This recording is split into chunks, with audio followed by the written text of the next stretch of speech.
Bonjour à tous et bienvenue à ma vidéo.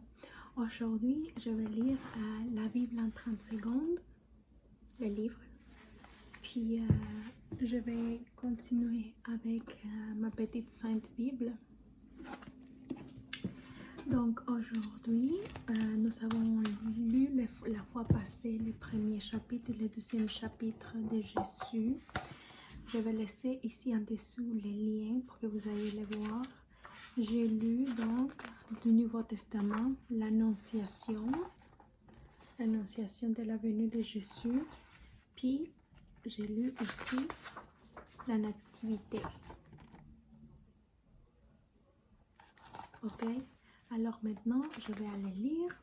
Ah, j'ai aussi lu Marie, un très beau résumé sur Marie et son passage dans la Bible. Et je vais lire cette fois le baptême de Jésus dans le Jourdain.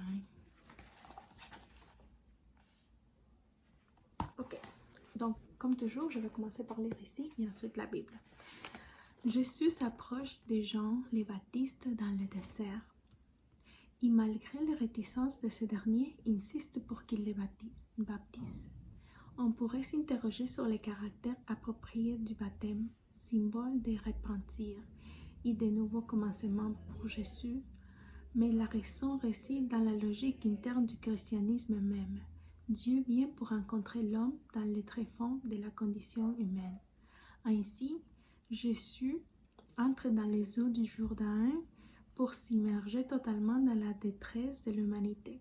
Ce décor marque le caractère unique de sa mission renforcée lorsqu'il ressort de l'eau et entend une voix disant « Celui-ci est mon fils, objet de mon affection ».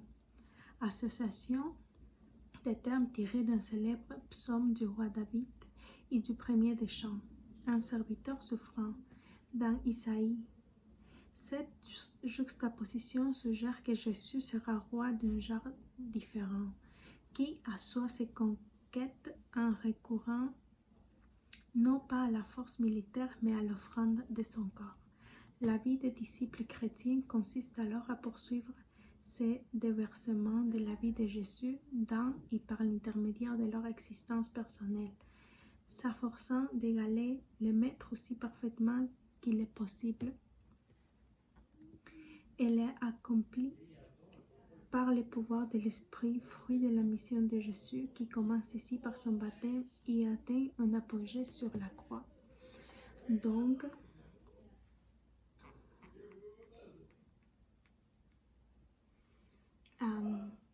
on a les chapitres et les versets de Matthieu 3 du 13 au 17. On a aussi Marc du 9 au 11 et on a Luc du 21 au 22. On va lire Matthieu et Marc, ok, pour voir l'égalité de ces deux chapitres qui parlent de la même chose. Alors, on va voir Matthieu 3, verset 13 au 17. C'est vraiment très court. Ok, on va aller voir Matthieu.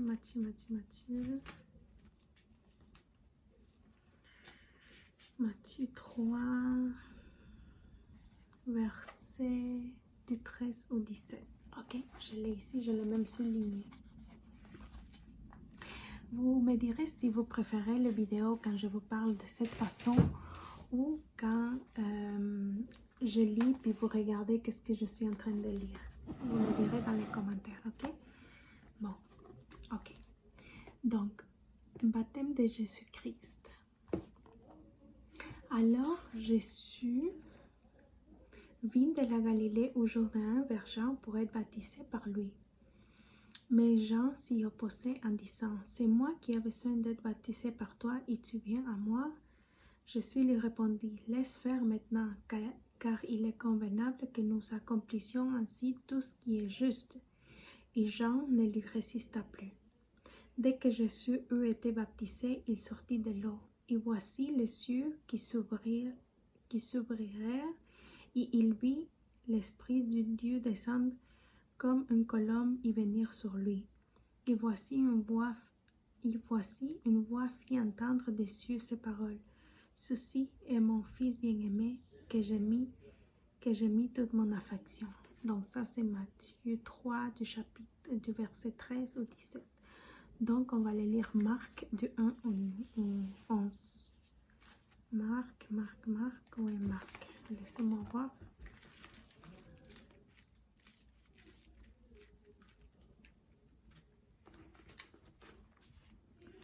Je ne le trouve pas. Marc, désolée pour le bruit de fond. Mes parents sont dans le salon puis on entend tout ce qu'ils parlent. Donc désolée si ça vous dérange. Moi je continue avec ma Bible. Je trouve pas Marc. Je vais le voir dans les Exode.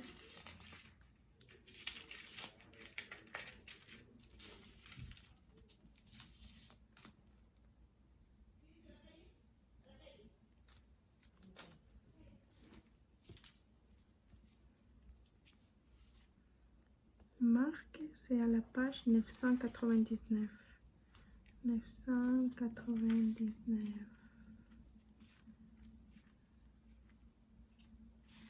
Ok, j'ai trouvé Marc. J'ai trouvé Marc et c'est le chapitre 1 du 9 au 11.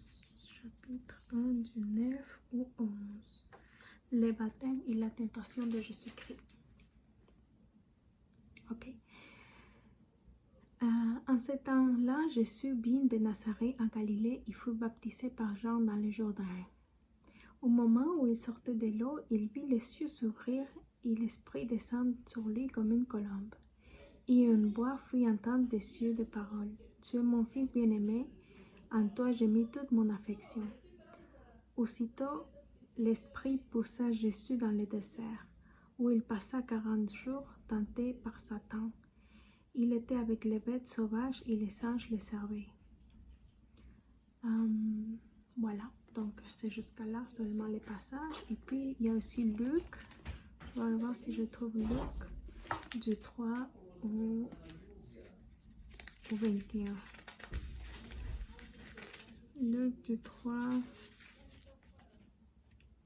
Attendez.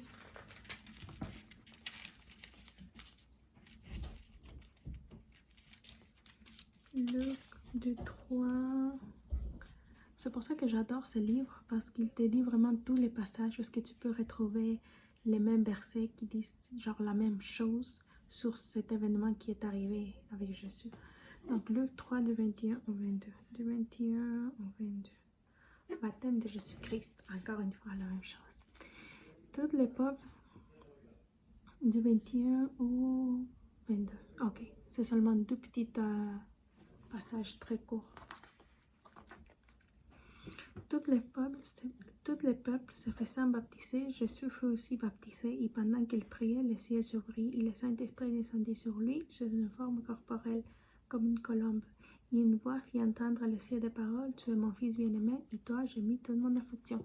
Donc on peut voir que les trois apôtres ont vu ça, puis ils ont écrit dans les versets tout ce qui était vraiment arrivé avec Jésus.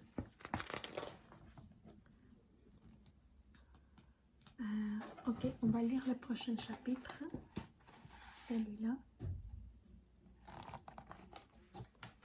Les sermons sur la montagne. Ok, les sermons sur la montagne. C'est comme ça que ça s'appelle les passages. Matthieu situe ce sermon qui fait partie des proverbes et enseignements de Jésus les plus connus sur les versants d'une montagne où il s'était réuni une grande foule pour écouter ses faisant pécheurs et guérisseurs itinérants. Le discours débute par des béatitudes, du latin beatus signifiant heureux et béni. Liste énumérant les catégories de personnes recevant la bénédiction de Dieu, mettant en question la sagesse traditionnelle. Jésus suggère que ces préceptes s'appliquent en particulier aux pauvres, affamés, affligés et bannis de la terre. Dans la version abrégée sur le sermon de Luc, qui a pour cadre non pas une montagne mais une plaine, Jésus prend pour point de départ les béatitudes et critique ceux qui sont considérés comme riches et réussissent dans la vie, soulignant qu'il est préférable de privilégier les richesses éternelles plutôt que les biens temporels. Les deux versions du sermon, dont il est possible d'en trouver des fragments dans l'évangile de Marc, présentent une brève leçon sur la façon de suivre Jésus. Matthieu, dans les écrits, s'adresse essentiellement à un public juif, met l'accent sur les enseignements de Jésus en tant qu'incarnation de la perfection des lois juives. Par exemple, par rapport à la colère, au mariage et au serment, et inclut une prière de Notre Père, ainsi que les enseignements relatifs au jeûne, à l'argent et à l'apostolat authentique. Luc, qui écrit pour des non-juifs, met plutôt en évidence l'amour de ses ennemis comme pierre angulaire de la bonne voie. Donc, on a Matthieu, encore une fois, et on a Luc. Matthieu, on a chapitre 5, du 1 au 7 et du 7 au 28. Et dans Luc, on a chapitre 6, du 17 au 40. Et c'est des longs chapitres. Je vais lire seulement ce que je peux lire, puis on verra par après. Donc, Matthieu.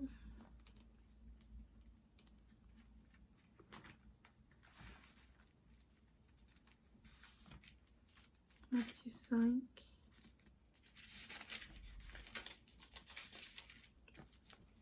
Ok. Je l'ai aussi highlighté. Matthieu 5, verset des 1 au 7. Ok.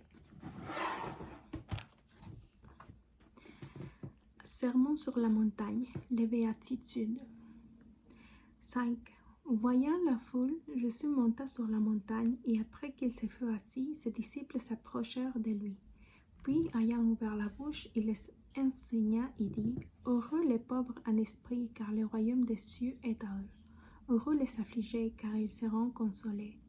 Heureux les débonnaires, car ils hériteront la terre. Heureux ceux qui ont faim et soif de justice, car ils seront rassasiés. Heureux les miséricordieux, car ils obtiendront miséricorde. Heureux ceux qui ont le cœur pur, car ils verront Dieu. Heureux ceux qui procurent la paix, car ils seront appelés fils de Dieu. Heureux ceux qui sont persécutés par la justice, car le royaume des cieux est à eux. Heureux serez-vous lorsqu'on vous outragera, qu'on vous persécutera et qu'on vous dira faussement de vous toutes sortes de mal à cause de moi. Réjouissez-vous et soyez dans l'allégresse, parce que votre récompense sera grande dans les cieux, car c'est ainsi qu'on a persécuté les prophètes qui ont été avant vous. » Donc, ça c'est la partie de Matthieu. Je vais lire l'autre partie qui était celle de Luc, si je ne me trompe pas. Attendez, je vais aller voir.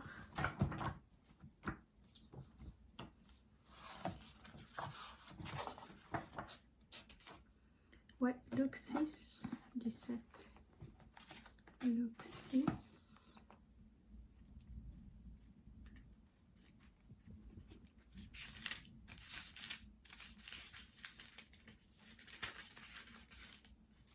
Ok, Luc 6, 17. Ok, j'ai trouvé. Il descendit avec eux et s'arrêta sur un plateau où se trouvait une foule de disciples et une multitude de peuples de la Judée, de Jérusalem, de la contrée maritime de Tyr et Sidon. Ils étaient venus pour l'entendre et pour être guéris de leur maladie. Ceux qui étaient tourmentés par des esprits impurs étaient guéris, et toute la foule cherchait à les toucher parce qu'une force sortait de lui et les guérissait tous.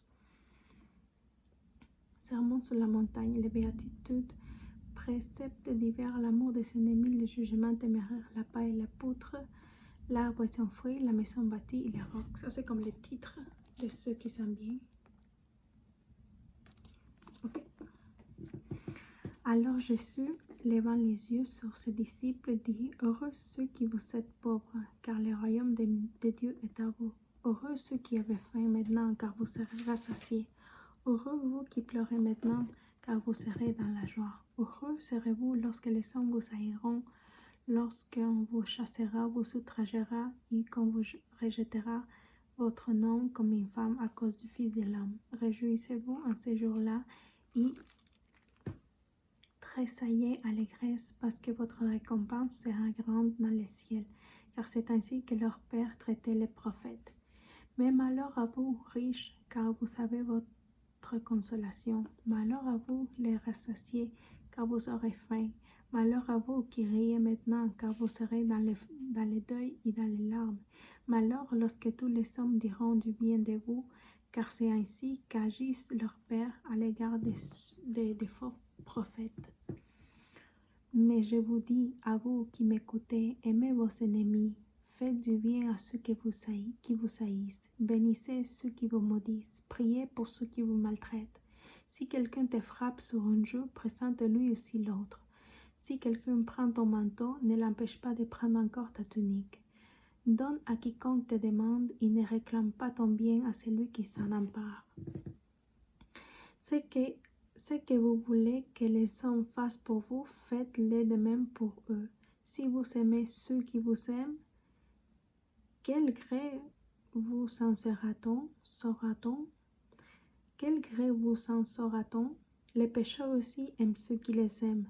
Si vous faites du bien à ceux qui vous font du bien, quel gré vous en saura-t-on? Les pécheurs aussi agissent de même. Et si vous prêtez à ceux qui vous espérez recevoir, quel gré vous saura-t-on? Les pécheurs aussi prêtent aux pécheurs afin de recevoir l'appareil. Mais aimez vos ennemis, faites du bien et prêtez sans rien espérer. Et votre récompense sera grande et vous serez fils du Très-Haut, car il est bon pour les ingrats et pour les méchants. Soyez donc miséricordieux, comme votre Père est miséricordieux. Ne jugez point, et vous ne serez point jugés. Ne condamnez point, et vous ne serez point condamnés. Absolvez, et vous serez absolus.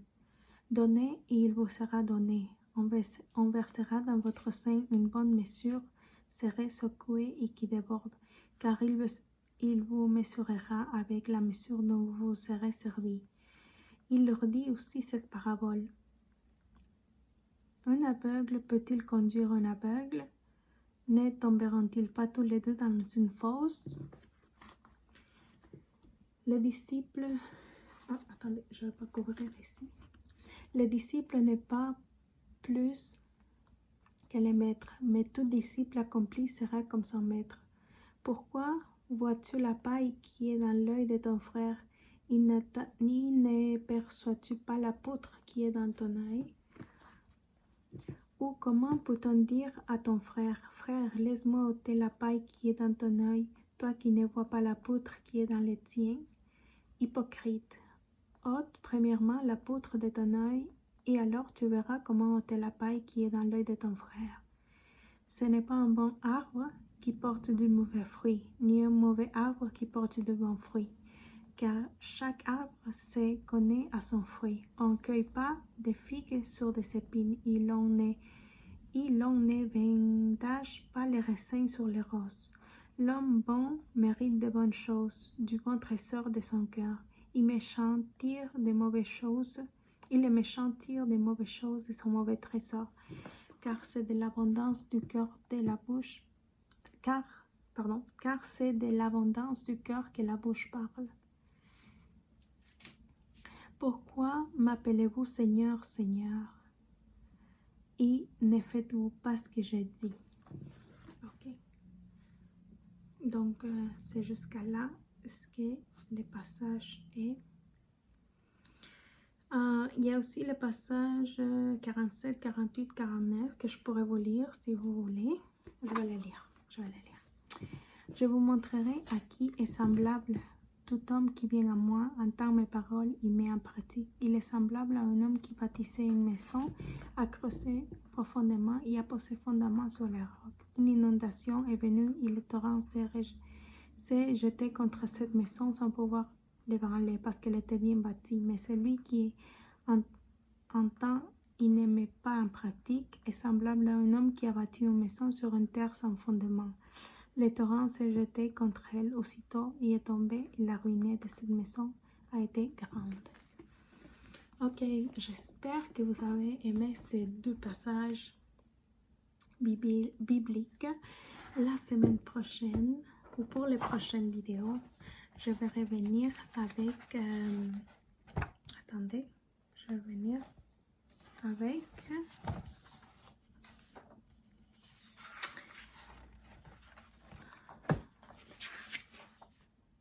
l'entrée de Jésus à Jérusalem. L'entrée de Jésus à Jérusalem, comme vous la voyez ici. Et aussi la scène.